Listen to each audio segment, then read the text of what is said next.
میں کوئی اپنی علم اتنی جھاڑ رہا نہ آپ کی حقارت بیان کر رہا ہوں. اپنے آپ سے کویسچن کر لیں, کاپی اور پین لیجئے گا, گھر میں آ جائیے گا, کن چیزوں سے نماز ٹوٹتی ہے وہ ذرا لکھیے گا, آپ کو خود پتہ چل جائے گا. آپ شاید ایک آدھ چیز ہی لکھ سکیں گے کہ بھائی چلو وضو ٹوٹ گیا, نماز ٹوٹ گئی, ٹھیک ہے. اس کے بعد ذہن خالی, کیوں ہم نے سیکھا نہیں نا. یاد رکھیں کہ جو علم سیکھے بغیر بعض اوقات نماز پڑھتا ہے, میں نہیں کہتا ہوں, آپ کے نبی ارشاد فرماتے ہیں ایک بندہ 60 برس تک نماز پڑھتا ہے لیکن اس کی ایک بھی نماز اللہ کی بارگاہ میں مقبول نہیں ہوتی, اس لیے کہ وہ رکوع صحیح کرتا ہے تو سجدہ غلط کر دیتا ہے, اور سجدہ صحیح کرتا ہے تو رکوع غلط کر دیتا ہے.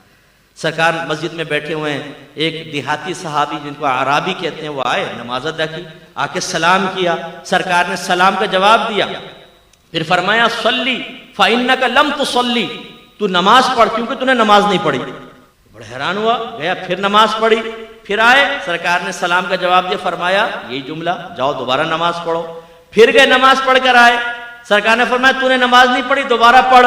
کہنے لگے یا رسول اللہ مجھے تو ایسی ہی آتی ہے, آپ تعلیم فرما دیں. اب وہ کر کیا رہے تھے, علماء نے اس کی تشریح بیان یہ کی کہ رکوع کے بعد سیدھا کھڑا ہونا, اس کو قوما کہتے ہیں, یہ واجب ہوتا ہے. سیدھا کھڑا ہو کے کم از کم ایک بار سبحان اللہ کی مقدار آپ کو کھڑا ہونا ہوگا, پھر آپ سجدے میں جائیں.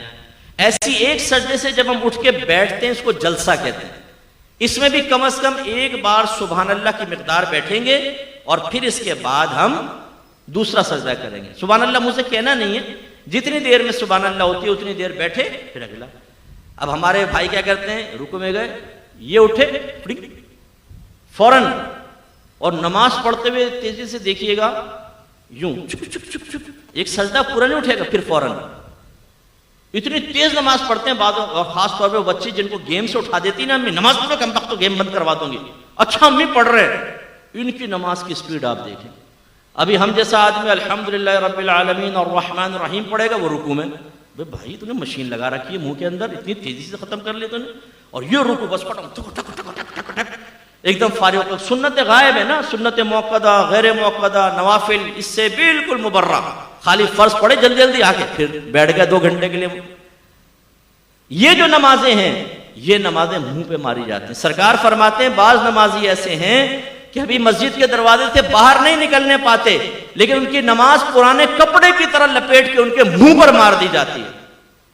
اور ایک روایت میں سرکار نے فرمایا بعض نمازی جب نماز کو ختم کرتے ہیں تو نماز ان کے لیے بد دعا کرتی ہے کہ اللہ تعالیٰ اس کو ایسا ہی برباد کر دے جیسا اس نے مجھے برباد کیا. یہ یاد رکھیں, میں صرف مثال دے رہا ہوں سمجھانے کے لیے. نمازیں, روزے, یہ ایسا چیک ہے کہ جو بروز قیامت کیش ہوگا. اور آپ کو پتہ ہے چیک صحیح نہ بھرا جائے تو باؤنس ہو جاتا ہے نا, وہ پھر ریجیکٹ ہو جاتا ہے, ریٹرن ہو جاتا ہے چیک. ایسے اگر اللہ تعالیٰ کی بارگاہ میں یہ عبادات مطلوب شرع کے مطابق ادا نہیں کی تو یہ رد ہیں. میدان محشر میں پہنچیں گے تو پتہ چلے گا کہ تیری تو 40 سال کی نمازیں برباد, تیری 30 سال کی نمازیں برباد. کیا فائدہ ہوگا اس کا؟ ہم نماز کو بوجھ سمجھ کر ادا کرتے ہیں بعض اوقات, یار بس سر سے بوجھ اتارنا ہے, نہ دل لگ رہا ہے نماز کے اندر, جلدی جلدی نمازیں پڑھ رہے ہیں, اور خیالات کی یلغار ہے, یلغار, خوف خدا کے ساتھ نماز ہی نہیں پڑھ رہے. حالانکہ آپ کے نبی نے ارشاد فرمایا جس نے 2 رکعت نماز, زیادہ نہیں, 2 رکعت نماز ایسے ادا کی کہ اس میں دنیا کا کوئی خیال اپنے قلب میں نہ لایا, وہ گناہوں سے ایسا پاک و صاف ہو جائے گا جیسے آج ہی اپنی ماں کے پیٹ سے پیدا ہوا. لانا فرمایا, آنا نہیں. خیالات تو آئیں گے, ایک شیطان ہے جو خیال ڈالے گا, لیکن ہمارا کام کیا تھا, خیال آیا اس کو فوراً ٹال کر اللہ کی طرف متوجہ ہوئے. اللہ کی طرف متوجہ ہونے کا مطلب کیا ہے, کوئی ذات باری تعالیٰ کا تصور تو نہیں آئے گا نا بھائی ذہن میں. جو نبی نے فرمایا تم ایسے نماز پڑھو جیسے تم اللہ کو دیکھ رہے ہو, اگر تم اللہ کو نہیں دیکھتے تو وہ تو تمہیں دیکھ ہی رہا ہے, تو اس کے دیکھنے کا یقین ذہن میں حاضر کریں. یا پھر جیسے مدینے کا تصور کر لیا, مکے کا تصور, موت کو یاد کر رہے ہیں, میدان محشر, پل صراط, جنت, دوزخ, یہ ذہن میں لا رہے ہیں. یہ دنیا نہیں ہے, یہ آخرت. یہ خیالات آ جائیں, اور اسی طرح اگر کوئی خیال آ گیا زوجہ کا, بچوں کا, کرکٹ کا, کاروبار کا, جیسی آئے فوراً جھٹک دیں. یہ نہیں کہ آپ سوچنا شروع کر دیں. تراویح میں کھڑے ہو گئے ایک نوجوان اور PSL اسٹارٹ ہو گیا, بولنگ کرا رہا ہے, بیٹنگ کر رہا ہے پوری, اور میچ بھی جیت گیا, ٹرافی بھی اٹھا لی, لیکن جیسے ٹرافی دینے لگے امام صاحب نے کہا اللہ اکبر, ٹرافی غائب. تو رکوع کرنا پڑا, تو یار ابھی ٹرافی بھی مل جاتی. ایک کنجوس آدمی تھا, اس کو وہ نماز اس کو مسجد میں پہنچا تو جماعت نکل گئی، تو بڑا افسوس کرنے لگا، لوگ بڑے متاثر ہوئے، کہا کہ ہمیں آپ کے جذبے سے بہت سیکھنے کو ملا ہے کہ آپ کیا جماعت نکل گئی اتنا آپ دکھ کر رہے ہیں؟ کہا بھائی یہ بات نہیں ہے، مسئلہ یہ تھا کہ جب امام صاحب کے پیچھے نماز پڑھتا تھا نا تو اپنی دکان کا پورا حساب آرام سے کر لیتا تھا، اب امام صاحب اکیلے نماز پڑھوں گا تو حساب کے علیحدہ ٹائم نکالنا پڑے گا، میرا وقت نکل جائے گا۔ تو یہ صورتحال ہوتی ہے کہ جو چیز ہمیں کہیں یاد نہیں آتی آپ آزما کر دیکھیے گا وہ نماز میں یاد آئے گی۔ اسی لیے ایک آدمی امام اعظم ابو حنیفہ رضی اللہ تعالیٰ عنہ کے پاس آیا، کہنے لگا حضور میں نے کچھ اپنا خزانہ دبایا تھا، اب بھول گیا کہ کہاں دبایا تھا، کیا کروں؟ فرمایا علاج تو بتا دوں گا لیکن تو کرے گا نہیں۔ کہا کہ جی کیسے نہیں کروں گا، آپ بتائیں، کیونکہ اس کے لیے تو ہم تیار ہیں نا۔